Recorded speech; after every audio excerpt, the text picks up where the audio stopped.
Salam sejahtera bagi kita semua. Kami dari kelompok 3 akan mempresentasikan materi tentang kesadaran terhadap pentingnya integrasi bangsa. Kelompok 3 yang terdiri dari saya sendiri Noni Teresia Sirait, Nabila Hasya Permana, Arya Firmansyah, Diana Aprilia, Siti Ulminah, dan Sakinah Mawadah Warohmah. Kesadaran terhadap pentingnya integrasi bangsa. Integrasi bangsa berasal dari bahasa Inggris integrate, yang artinya menyatu padukan, menggabungkan, mempersatukan. Dalam KBBI, integrate artinya pembauran hingga menjadi satu kesatuan yang bulat dan utuh. Pentingnya kesadaran terhadap integrasi bangsa dapat dihubungkan dengan masih terdapatnya potensi konflik di beberapa wilayah Indonesia pada masa kini. 6 daerah rawan konflik sosial di Indonesia. Kementerian Sosial memetakan 184 daerah di tanah air rawan terjadi konflik sosial karena kondisi ekonomi yang tertinggal. 6 diantaranya diprediksi paling rawan pada 2014. Sebagai besar, kondisi ekonominya tertinggal dari negara lain. Daerah tersebut yaitu Papua, Jawa Barat, Jakarta, Sumatera Utara, Sulawesi Tengah, dan Jawa Tengah. Sepanjang 2013, di Papua terjadi 24 peristiwa konflik sosial, Jawa Barat 24, Jakarta 18, Sumatera Utara 18, Sulawesi Tengah 10, Jawa Tengah 10. Di tahun politik 2014, ketegangan tentu akan meningkat. Karena itu, Kemensos melancarkan program keselarasian sosial di 50 daerah rawan dan penguatan kearifan lokal di 30 daerah untuk mewujudkan cita-cita dan tujuan negara serta memelihara rasa kebersamaan. Beberapa faktor yang perlu diperhatikan untuk membangun integrasi. Yang pertama, adanya kemampuan dan kesadaran bangsa dalam mengelola perbedaan sara dan keanekaragaman budaya serta adat istiadat. Yang kedua, adanya kemampuan untuk mereaksi penyebaran ideologi asing.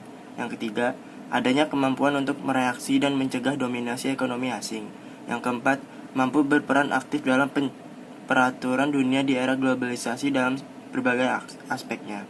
Yang kelima, bertekad untuk membangun sistem budaya sesuai dengan Pancasila dan UUD 1945. Yang keenam, menyelenggarakan berbagai kegiatan budaya dengan cara melakukan pengkajian kritis dan sosialisasi terhadap identitas nasional. A. Faktor pendorong tercapainya integrasi nasional. 1. Adanya rasa senasib dan seperjuangan yang diakibatkan oleh faktor sejarah.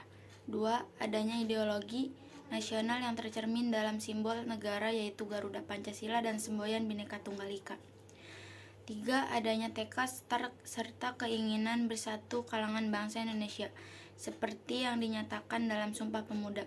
4. Adanya ancaman dari luar yang menyebabkan muncul semangat nasionalisme di kalangan bangsa Indonesia. B. Faktor pendukung integrasi nasional. 1. Penggunaan bahasa Indonesia. 2. Adanya semangat persatuan dan kesatuan dalam suatu bangsa, bahasa, dan tanah air Indonesia. 3. Adanya kepribadian dan pandangan hidup kebangsaan yang sama yaitu Pancasila. 4. Adanya jiwa dan semangat gotong royong, solidaritas, dan toleransi keagamaan yang kuat. 5. Adanya rasa senasib sepenanggungan akibat penjajahan yang diderita. C. Faktor penghambat integrasi nasional. 1. Kurangnya penghargaan terhadap kemajemukan yang bersifat heterogen. Yang kedua, kurangnya toleransi antar golongan. 3. Kurangnya kesadaran dari masyarakat Indonesia terhadap ancaman gangguan dari luar. 4. Adanya ketidakpuasan terhadap ketimpangan dan ketidakmerataan hasil-hasil pembangunan. Sejarah Indonesia telah menunjukkan bahwa proses disintegrasi sangat merugikan. Antara tahun 1948 sampai 1965 saja, gejolak yang timbul karena persoalan ideologi, kepentingan atau berkaitan dengan sistem pemerintahan telah mengakibatkan pada banyaknya kerugian fisik, materi, mental, dan tenaga bangsa. Konflik dan pergolakan yang berlangsung di antaranya bangsa Indonesia bahkan bukan saja bersifat internal, melainkan juga berpotensi ikut campurnya bangsa asing pada kepentingan nasional bangsa Indonesia. Sekian dari kami. Jika ada yang ingin ditanyakan, silahkan ditanyakan di kolom komentar. Sampai di sini, kurang lebihnya mohon maaf. Terima kasih.